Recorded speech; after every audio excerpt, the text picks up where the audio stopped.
My next guest is a public safety expert and a mother of three. She's also the CEO of Crime Stoppers of Houston, and she's made it her mission to educate parents on how to keep kids safe online. Her book is called The Online World: What You Think You Know and What You Don't. Joining us from Texas, please welcome Rania Mankarious. Rania, thank you so much for joining us. Thank you for having me. It's good to see you. It's great to see you. So I'll be very honest. I've been in morning TV for 30 years. And one of the segments that I never enjoyed was, here are 5 tips on how to keep your kids safe, because they all seem behind whatever the kids were doing. And I also felt we were talking down to parents in this very simplistic way. This is a very complicated conversation, and it's not one size fits all. It's not one size fits all. And actually, I spent 5 years talking to kids about what they were doing online, talking to parents about the frustrations they felt with the online world, and then listening to other experts in the field before I sat down to write my book. And what I realized is, look, our kids are going to be online. They're going to be face to face with technology at all ages, and especially in this post-COVID world. There are so many places they can go. There are so many risk factors. It's time to give them real, tangible information, tools they will understand, parents will understand, and kids will buy into, so that they stay with our children from here on out. It's critical. At the top of our hour, we were talking with a mom, 14-year-old daughter, and a son who I believe is around 9 years old. And she didn't know what age she was comfortable with introducing him to social media. Maybe not even 14, which his sister's a TikTok star.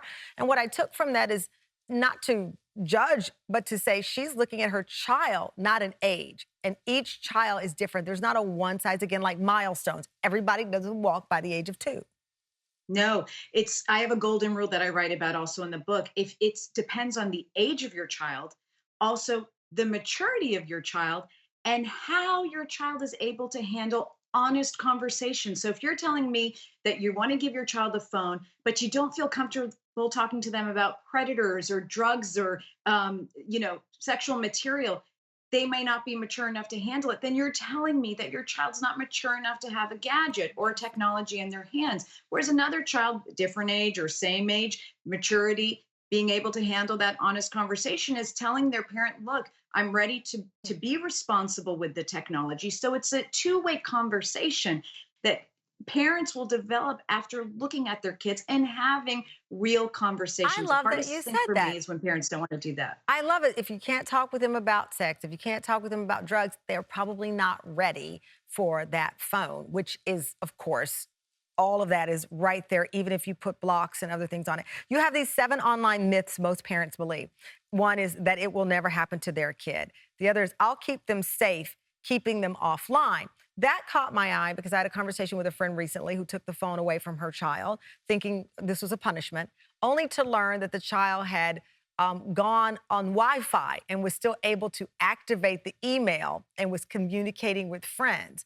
Rookie mistake, kid got busted, but the mom only learned it through a chance view of an email.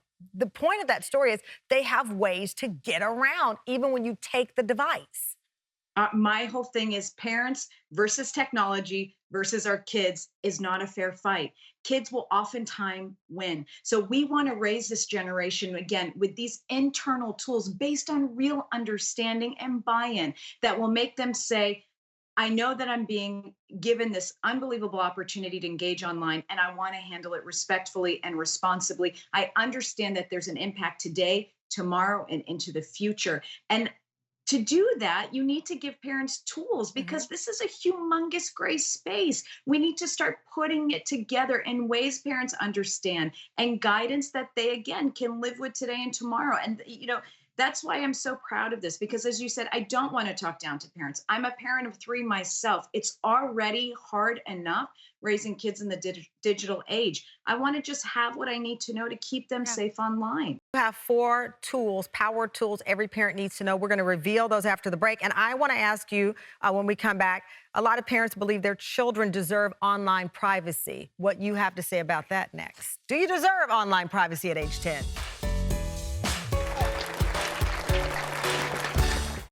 We are back with author of the new book, The Online World, What You Think You Know and What You Don't. Rania Mankarious joins us with your power tools, Rania, that you live by and you believe will help parents create a safety plan for tweens.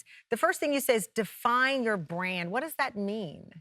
Yeah, I need kids to recognize that they're a brand. What they post and how they behave, what they comment on and share defines who they are. And that brand stays with them from now and into eternity, really. And we can share so many stories that will explain this. So, to do that, we want to know, why are you online? And what are you hoping to achieve? I guarantee you, so few parents have sat down and asked their children this question, but it's actually very important to say, really, why are you online? Rania, the research shows that they're online to be famous. There was a recent study that said an overwhelming majority of tweens thought that they would become famous from their TikTok accounts. They chose fame over, becoming an astronaut, an author, a doctor, a lawyer. This is very real for them. And actually, it's not super far out of reach. Fame is at their fingertips nowadays. But okay, I won't pass judgment. If they want to be famous, that brings us to point number two, power tool number two. If parents are okay with this, what does it mean for their community? Who is in your community if you're hoping to be seen by all? If your desire is to trend, you have to cast a wide net. And again, I am not passing blame, but I Right. do want to keep our kids safe online. Listen, I do a crime show. I know of an incident where there were a group of girls in a chat room. Um, they all decided to send each other risque pictures. There was a challenge. You send this picture, they all did. And there was someone in the chat room that none of them knew, and they didn't discover it until later. And it wasn't clear who would pass along the information or what, but there appeared to be an adult male in the chat room who saw all of the pictures. They didn't know who was in their community. They didn't know who they were talking to. And that, I cannot tell you how many times that happens. And when kids are not equipped with the reality of what can happen, what the impact of their decisions will be online, what their brand will be in every situation online, how they're going to interact, we end up with a child who spirals out of control. Remember, you were talking to parents who had kids 8 to 12 years old. They're not developed. They're going through puberty. Their prefrontal cortex is not developed. These are kids, even up until the age of 25, that oftentimes do not know how to handle these situations. As adults, we don't either. So my tool number three is, we've got to let our kids know that they will, I don't care where they are, how good you think your family is, how great your town is, the school, it doesn't matter. Your child will be faced with external threats and internal threats. An external threat might be an offer for drugs, showing a picture of themselves that they've taken online. They didn't think other people use it against them. It could be an internal threat. I'm looking at my friends. They're all together. They didn't invite me. I feel bad about myself. Or I'm not as popular as this girl. I feel bad about. We've got to start putting these things into tangible buckets so our kids can know it, Yeah. recognize it, and block it and create an exit strategy for it. We can take the gray and actually put it into tangible action plans that our kids can digest and understand.